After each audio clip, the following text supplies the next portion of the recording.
Hey, what's up everybody? It's Tony and welcome back to another video. This is actually going to be another console review. Well, actually not really a console, but like a micro console that just got released. As of this recording 4 days ago, which was December 3rd, today's December 7th, but that will not be the day of the recording, of course, or the day I upload the video, of course, but I'm just putting it out there. And joining me for this video is Razor Blade 1812.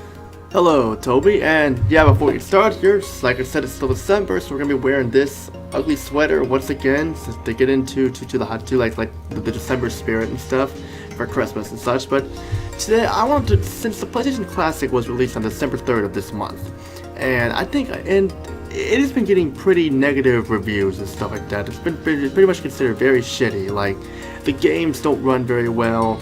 9 out of the 20 games are using the PAL versions of the game that don't run well at all. Like, perfect example, Tekken 3 and R4, Ridge Racer Type 4 and stuff.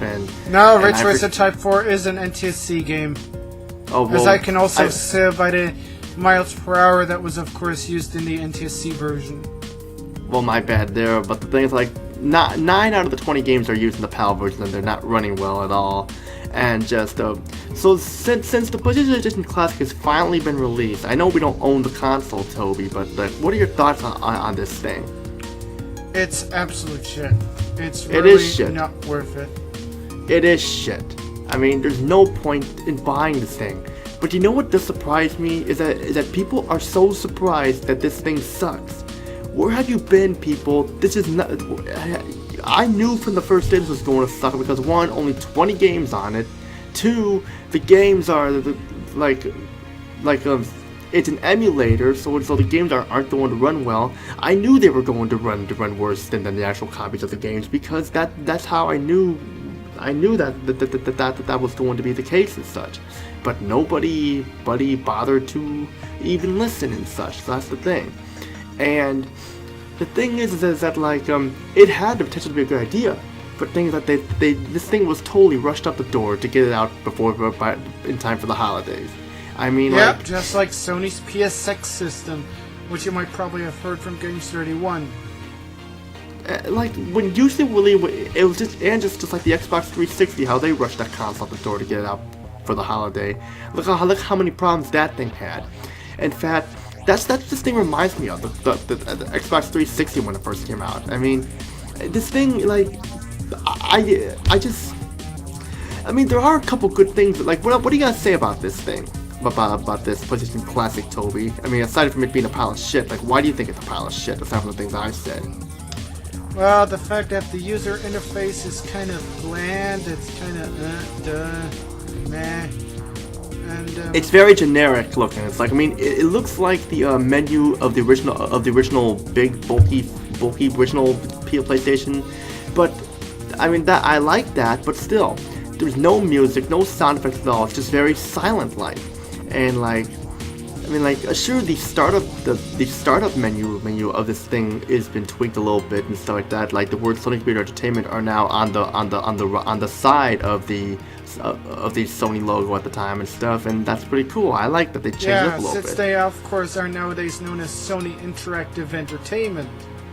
Yeah, but like, I do gotta say one good thing is that like they actually have the original version of Resident Evil Director's Cut that doesn't have the crappy DualShock soundtrack because of that, and I'm glad they kept the version with the original soundtrack in there, so that's a plus for me.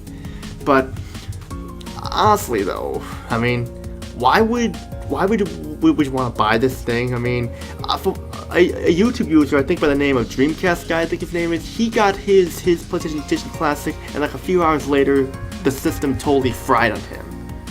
And that's pretty bad right there. You know you fucked up when your system fries on you like that at only a few hours. In fact, you know what this thing also reminds me of, Toby?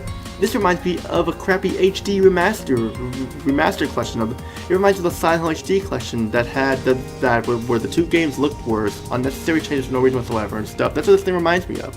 I mean, now this is what me and Toby found out recently. There are 36 hidden games on this thing. Yes, among those games was of course my biggest childhood favorite, Klonoa. Yeah, and Tomb Raider 1 and 2 are on there as well. And like, Crash what else is Bandicoot on? 1 and 2, Call McRae Yeah. Rally, Driver, Gran Turismo. Yeah. Why Medal weren't of those Honor. games on? Why weren't those games on the list? Why weren't those games put on there? Oh yeah, and even Tony Hawk's Pro Skater 2 surprisingly is on there. But then again, there's indeed a reason why Gran Turismo 2, Tony Hawk's Pro Skater 2, and the music. Yeah, and other things like licensed properties, like of course brands and cars, etc. Yeah.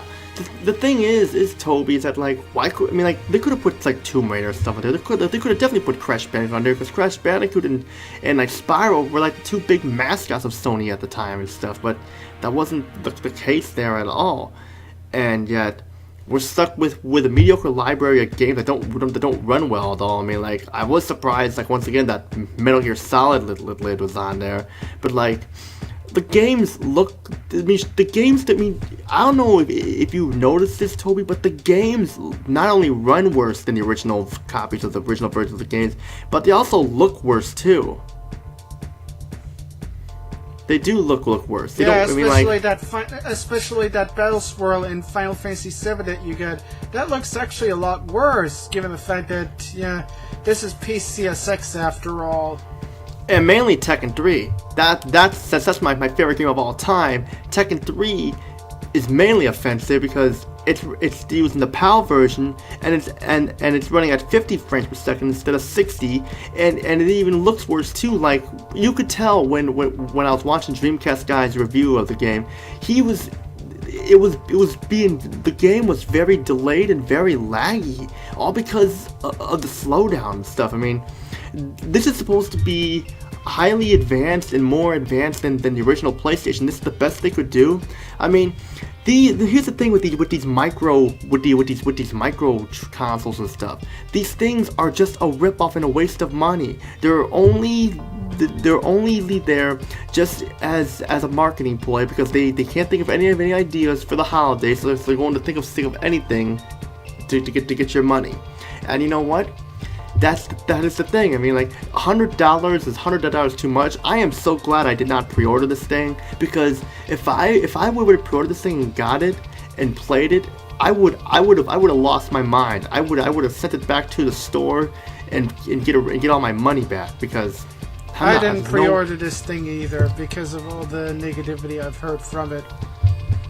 You should be glad you didn't, Toby, because like, if I were to pre-order this thing and they wouldn't take my money back, you know, with that thing, if they don't have what happened, I probably would have took a sledgehammer and broken it into pieces and stuff. If I had a sledgehammer, that is. So I don't have one. But just these later consoles, you can pretty much do what Toby does. Yeah, exactly. To get yourself a Raspberry Pi, some components, like of course this fancy Super Pi case here that I am holding here, a whole bunch of micro SD cards where you can put the PlayStation 1 games on there, as well as the RetroPie app on it, and where you can also download the PlayStation theme for it to make it look like what the PlayStation Classic should have been in the first place. And you can, of course, use a whole bunch of controllers on this. Yes, or you can just or better than yet, you can just go buy a PlayStation console, a Sony PlayStation console from Amazon would be more well worth it. In fact, I'm on Amazon right now, and an original model of the Sony PlayStation here. Let me go look up new. Like, I don't see anyone like new, but to buy one like new in the used condition, you can get it for $60, $60 to $55, and look, I'm looking at a collectible too. You can get it for $55. So there's no excuse for this. Or if you want it in very good condition, just get it. It runs for like $40. That's nothing compared to the PlayStation Classic. You're telling me that this system that a PlayStation released from the year 1994 and 1995 runs better. Even a slim PS1 you can also buy as well, and that goes for like $32 and stuff like that. So there's no excuse for this shit. No excuse for you to not buy a regular console, unless you guys are just too lazy because you don't want to play games on a CD and stuff like that. I mean, well, unless you buy yourself a PSIO, and where you can put like ice images of those PlayStation 1 games on there, and you can just play them without even having to play with a CD. Which of course can be pretty handy, especially if you own games like Tomba and Castlevania, which are still so incredibly valuable that you just don't want to have their discs scratched and you want to keep their values high. Well, I understand that. I do understand that, but the thing is that, like, I knew from the start this thing was going to be worth it. In fact, you know what's more worth it here? This PlayStation mug that I'm holding in my hand. This thing is more well worth it. This thing cost about, I don't know, I think like $10 or so. I think 10 or 15 bucks, I don't remember. This thing is more well worth it. It's worth buying and stuff, because this mug is cooler to have than the PlayStation Classic, that's for sure. And like, I just really, me being a Sony fan here, I'm pretty disappointed. I mean, because come on, Sony, you can do better than this. I mean, this thing is just crap. I mean, this is why even when you do play emulators, I don't play emulators or ROMs instead or ISO files. I don't play them because usually when you're playing them, those files have problems. There's graphical glitches, sound glitches, bugs and such. I mean, I don't want to do that. I mean, I'd rather just play the original copy of the game on a CD. I mean, who cares if it's not an HDMI? Those games were not meant to be in HDMI, people. And yet, what are the 9 games that are using the PAL region, Toby, aside from Tekken 3? What are the 9 games that use the PAL versions? GTA, the original GTA. Let me just look it up. Yeah.